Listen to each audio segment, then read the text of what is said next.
Do you know the secret to happiness? Welcome to Kirsti Cast, the show where we hope to illuminate, entertain, and engage our listeners, helping them create the life they want. I'm your host, Kirsti Manna.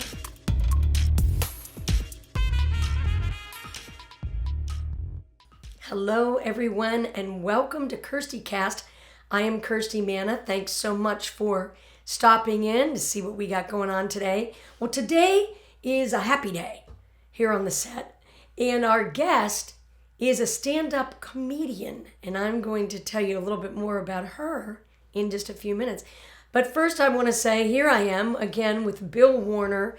He's the mad scientist behind the screen, running all the technical stuff, of course, that I have no idea what's going on there. I do a little bit, but, not enough to run it like he can. Setting up the lights, all that good stuff, and I hope that you are liking and downloading Kirsti Cast wherever you get your podcast audio, and I hope you're watching Kirsti Cast on my YouTube channel, Songwriter Girl 1. We're there with you every week. So today, I want to talk about being happy. Are you happy? Are you a really happy person? Okay, just be honest for 1 second. Yes or no?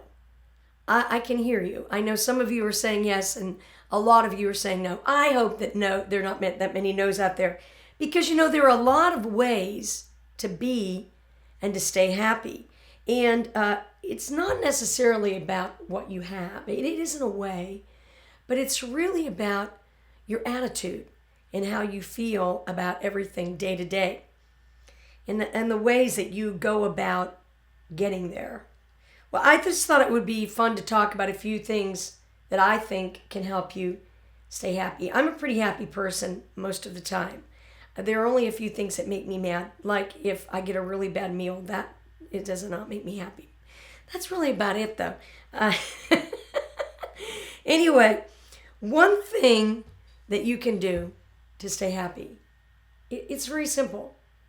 You can get positive. I know it's hard to stay positive, but you know that you can turn a negative mindset to a positive one. And they've proven this. You can practice thinking good thoughts every day. If you practice 1 to 2 minutes a day, 3 times a day, you think about something positive, something that makes you happy, then automatically your brain is going to be retrained to think positive thoughts. That's pretty easy, right? Doesn't cost you a thing, just a few minutes of time. Another thing you can do that I've done for years is create affirmations. And you can write these affirmations out and you can stick them up around your house. And every time you see one, you can repeat it out loud. You can repeat it in your mind. And that's something that can really help you get positive. Another thing, and I think women especially have a hard time with, is finding balance in your life. Remember last week, I think it was, I was talking about multitasking, that they've done some kind of study now where they say that multitasking really doesn't help you be more productive. It's really about focusing on one thing at a time.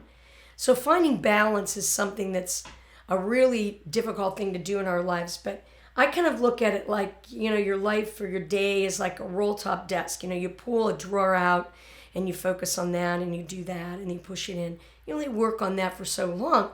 And also as a creative person, for me, I've learned that creative constrictive time is really helpful to me. I constrict how much time I'm going to work on each project, and that really helps me get things done and feel really productive.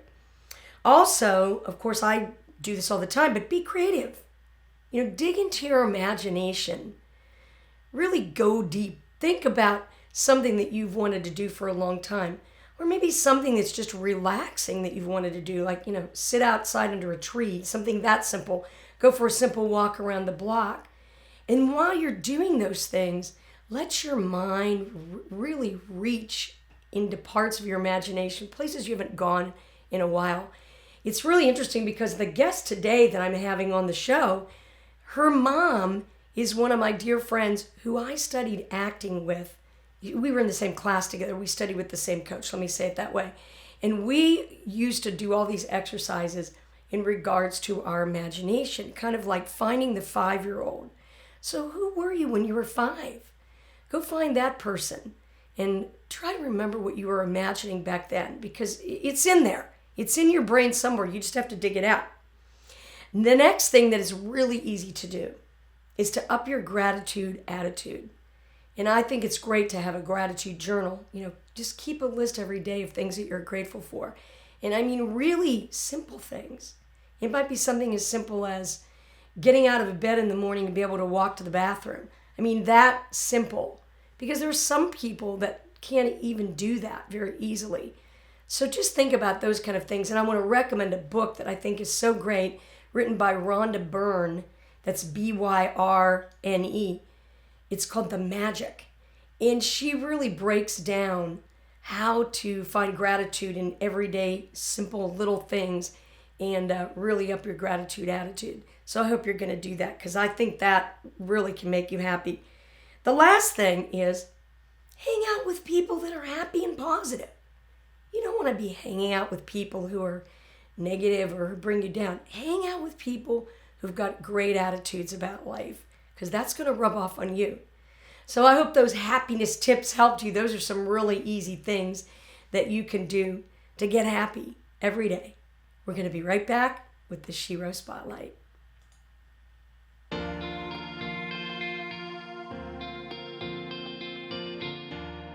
Stay tuned for the Shero Spotlight.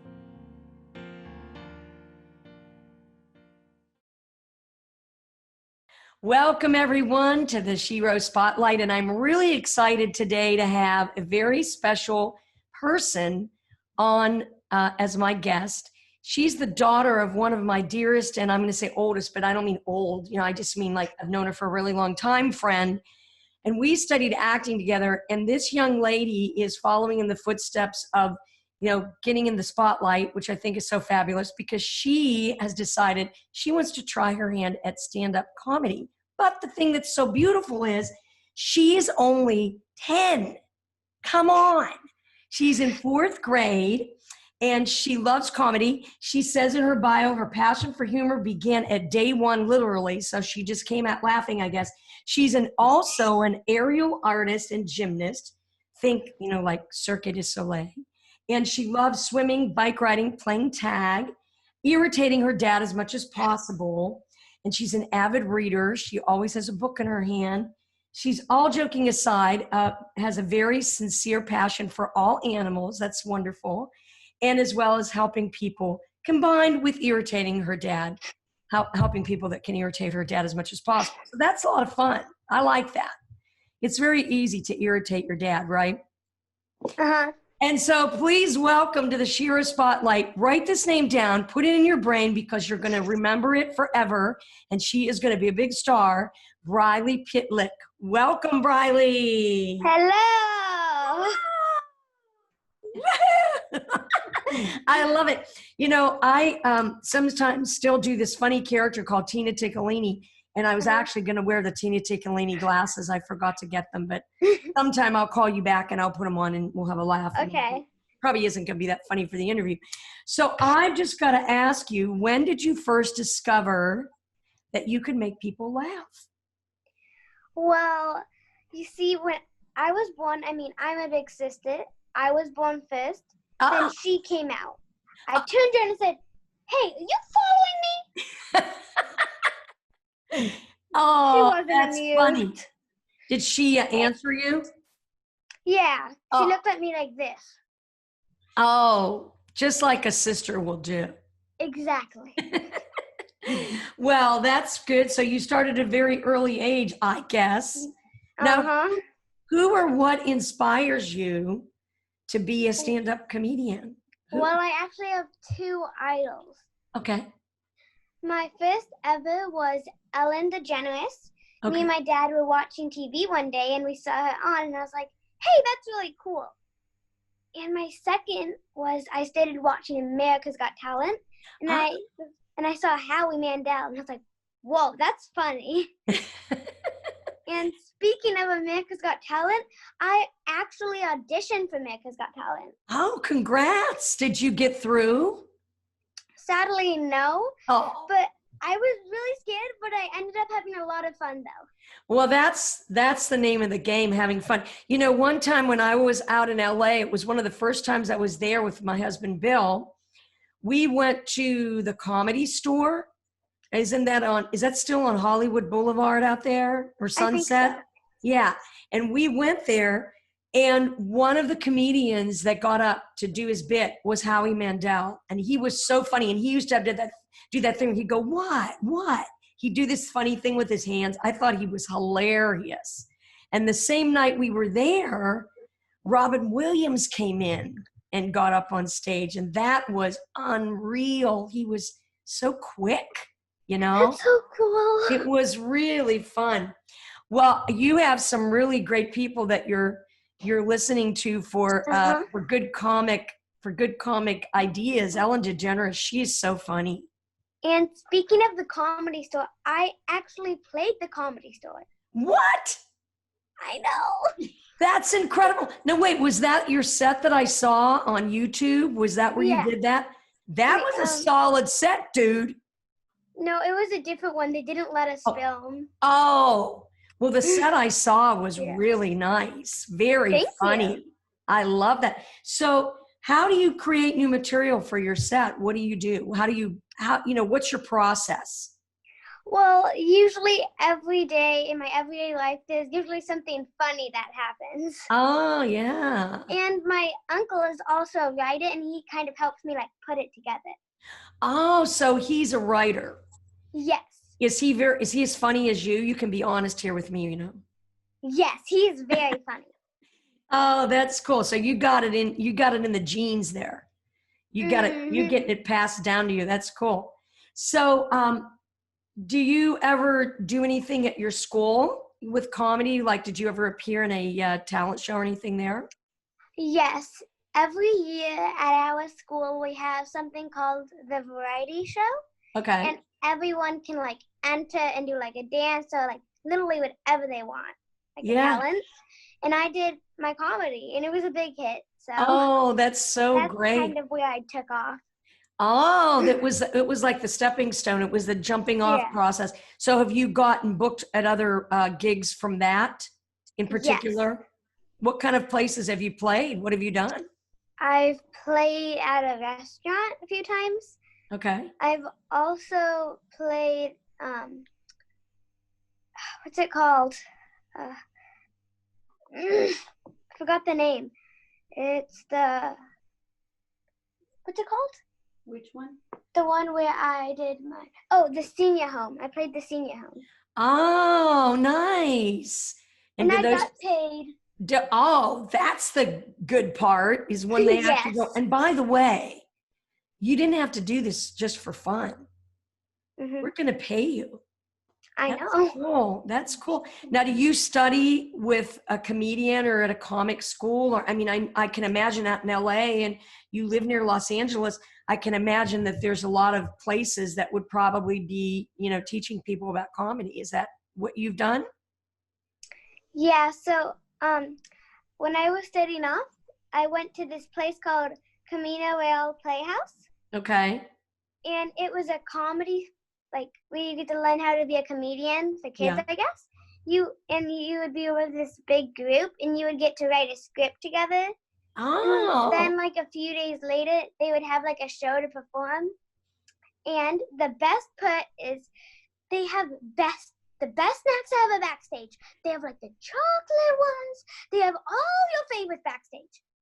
That's good, because food is very big for me. And it's if the craft service stinks, then we got a real problem, right? Yeah. Yeah, that's really important.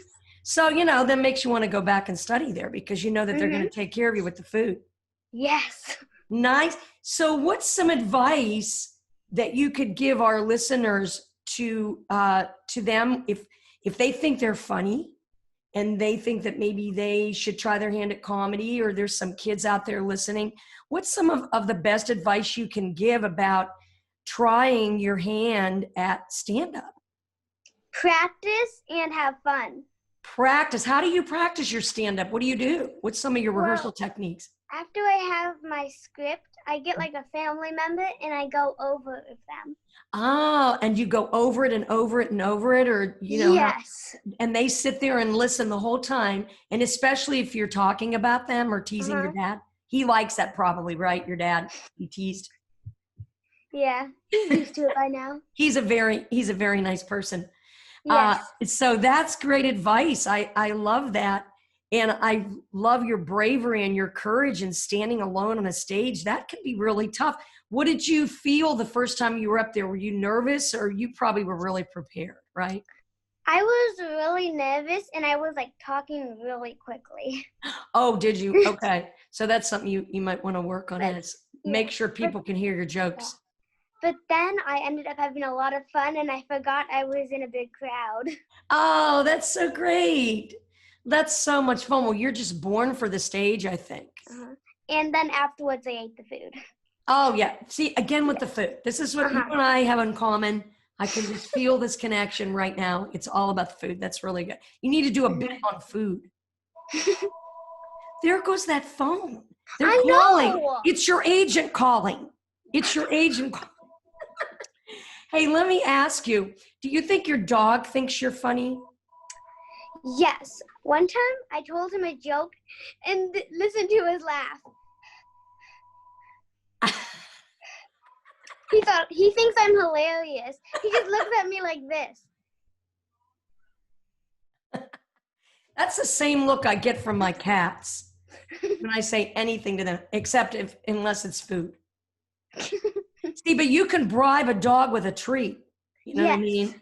You can bribe him with a treat to like your bit, to like your set.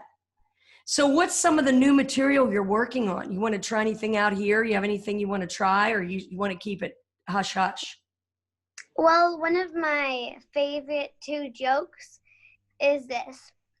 So when my grandpa was little, he said TV was black and white and only had 3 channels. No wonder they called it the Great Depression.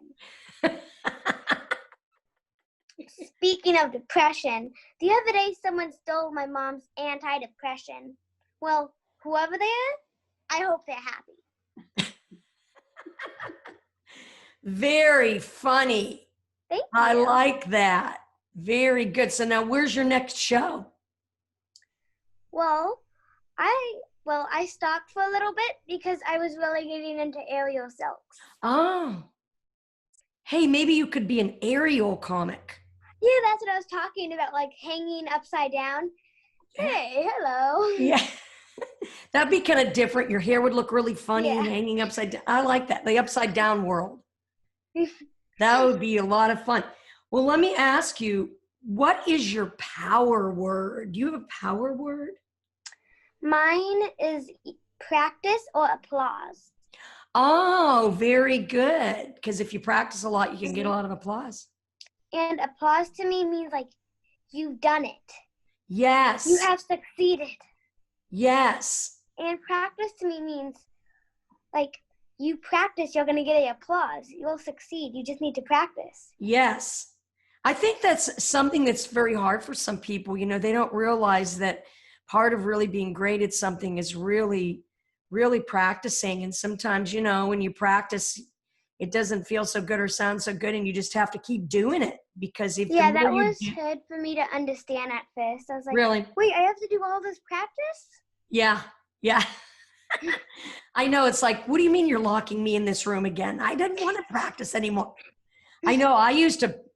When I went to college, you know, and growing up, I practiced piano for many, many hours. When I think about how many hours I practiced piano, it's like, you have got to be kidding me. I can't even believe I sat there that long. But, you know, if you really want to get something right, no other choice, right? Yeah. Speaking of piano, yeah. I tried guitar. Oh. I was doing really good on the first string, and then I quit on the second. It was way too hard. It was over. You got a ways to go because there's 6 strings on a guitar, right? I still have it, so when people come over, I can be like, "Oh yeah, I play guitar." Maybe the guitar could come into your act somehow, some way. Yeah. And like if they say, "Hey, can I hear?" I'm like, "It's not tuned." Yeah, not tuned. So what's one of your goals? What's one of your big dream goals as a comedian?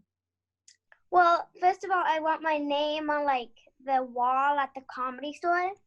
Oh yeah. That's And a good I one. also want like to be like one of those famous comedians in the spotlight. Oh, that's going to be wonderful. Well, you are really on your way, sweetie. Thank you. Really great. You're welcome. Now, I'm going to ask you this. So today, what is the number one thing you're the most grateful for other than meeting me? My dog and food. Oh, that's sweet. That's really nice. Well, I want to thank you so much for being here with us today. I know that Thank you. everybody is going to really enjoy hearing what you've had to say and hear your wonderful jokes. And where can they find you online? Like if somebody wanted to go and check out more of your act or just follow you, you have social media? Or? I'm on YouTube and I have Instagram. Okay. What's your Instagram name? Briley, aka Super Funny Girl. Oh, good. Really great. Well, congratulations on all Thank of your you. success. And I hope that we get to meet in person someday. The next time I'm in California, I'm going to come over. We're going to yuck it up. And have some before we food. go, Yes. Oh, you have something else? Yeah, go ahead. yes, there's one more person I'd like to thank. Okay. Banana Bread Girl.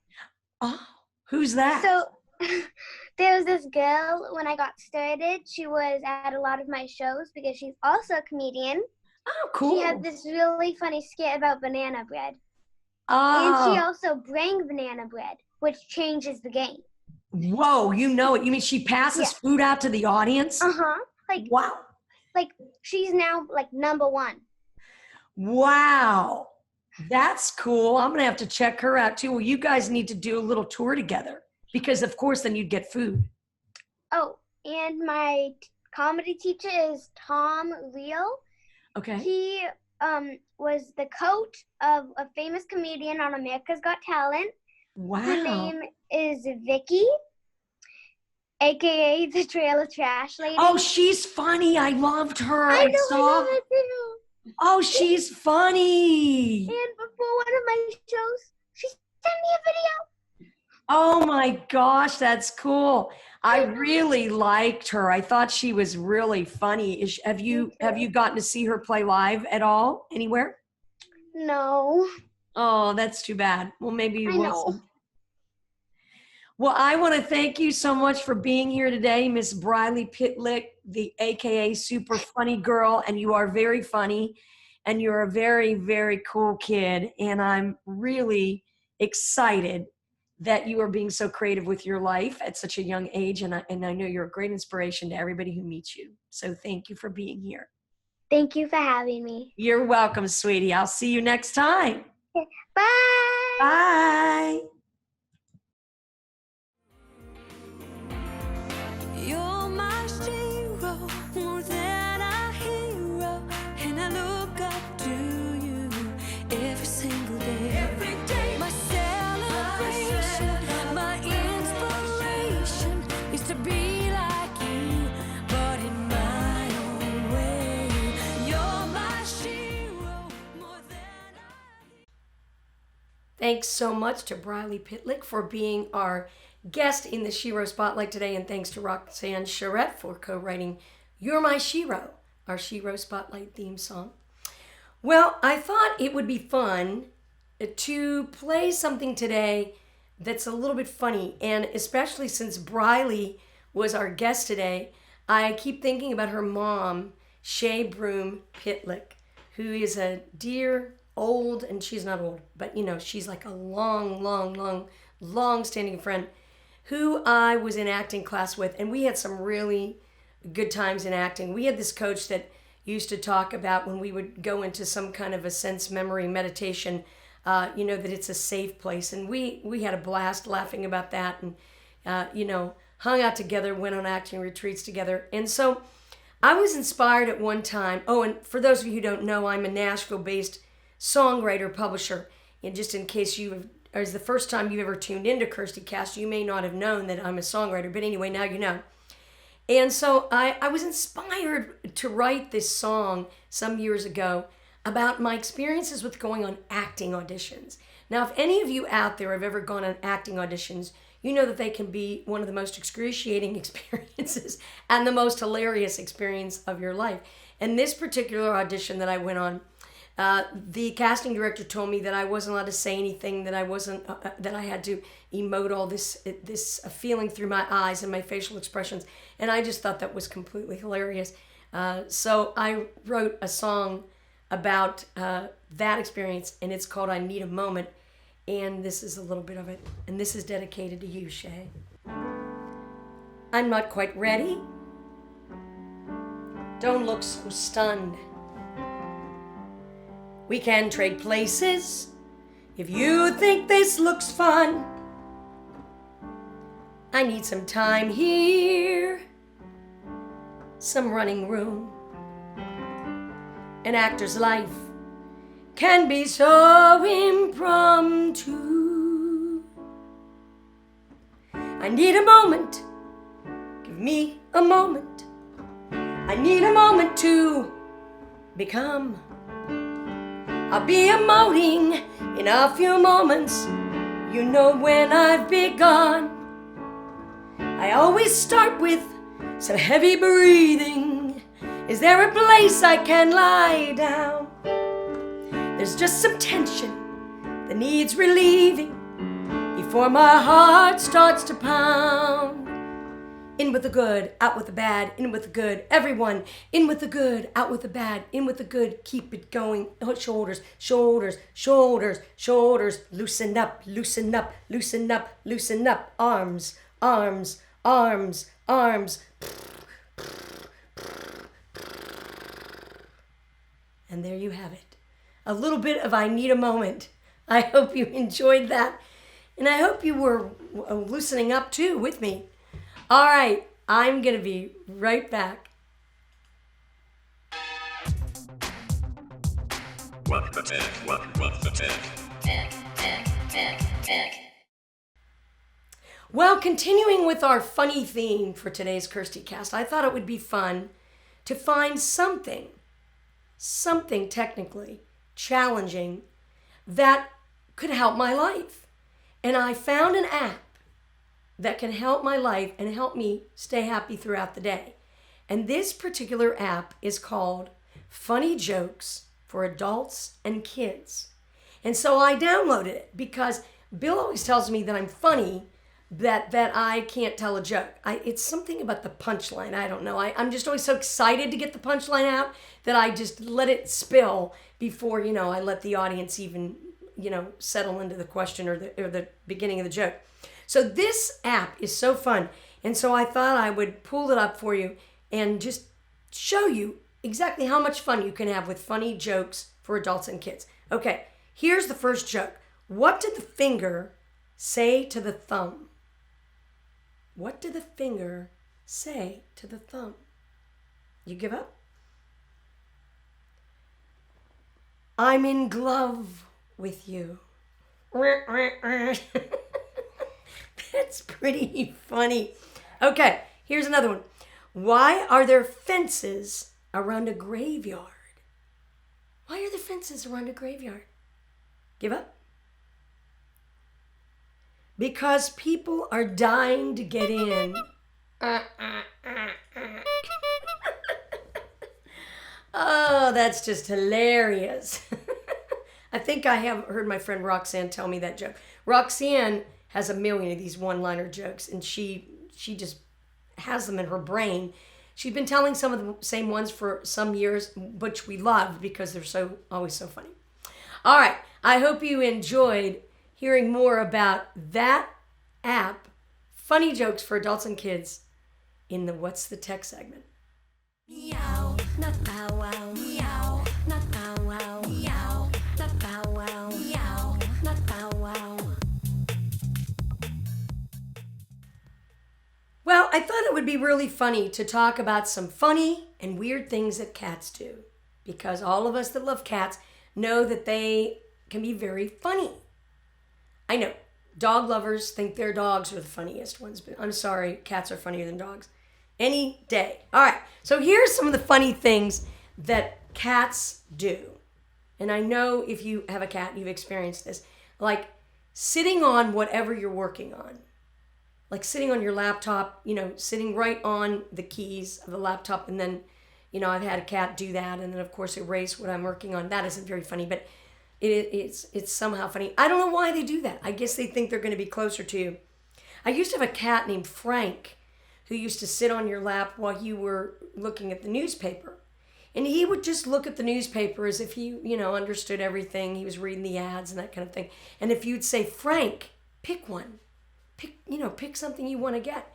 He would actually point to something on the paper. Now that's bizarre and that's funny. I had another cat named Bobby who used to play the piano.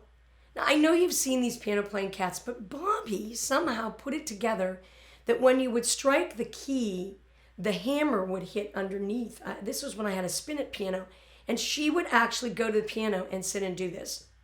I know she only did it for a few minutes. It wasn't like she was a virtuoso for several hours on the piano, but at any rate, it was very funny. And of course, she was our cat, so we loved it. Another thing that cats do is that they beg for attention. They beg for attention. Their theme song in this case would be Love Hurts, I think. Another thing they do, and I know if you have a cat, this is a funny little thing they do. They like to bring you gifts. And it always seems they want to bring you some dead mouse or something, into the kitchen. I remember when I was a kid, my mom had a cat, we had a family cat, who would always bring little treats into the kitchen. It's funny, if you have a cat, you're like, oh, thank you for bringing me something, and then you got to clean it up. That isn't very fun. The other thing is, this is, of course, in time with what's going on in the world, is a thing of toilet paper. Everybody's trying to save toilet paper. Everybody's trying to conserve toilet paper. But cats, they love to play with the toilet paper roll, which is kind of a funny and weird thing to do. It's just, I've read, because cats want to play. They love to play, and so they see that as something to play with. Now, I also read that if you have trouble with a cat who is destroying your toilet paper roll, that you should put the toilet paper on backwards. And then that way, they have a harder time unrolling the toilet paper. The things we do for our cats. Well, I hope you enjoyed all of those fun little tidbits, funny tidbits about cats.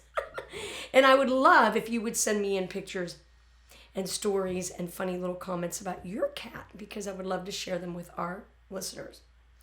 Well, it's time for us to say goodbye. Where does the time go on Kirsti Cast? It just flies by.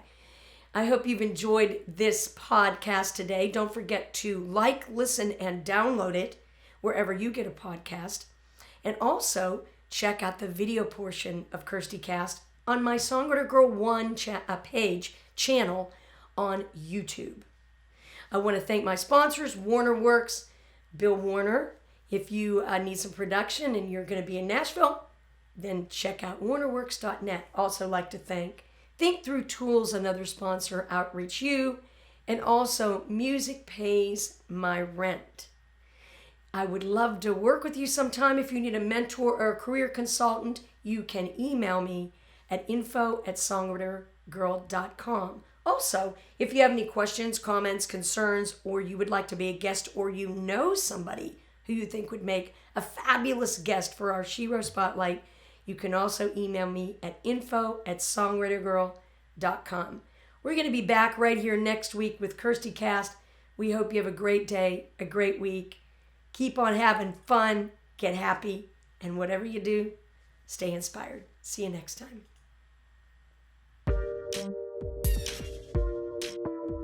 You've been listening to Kirsti Cast.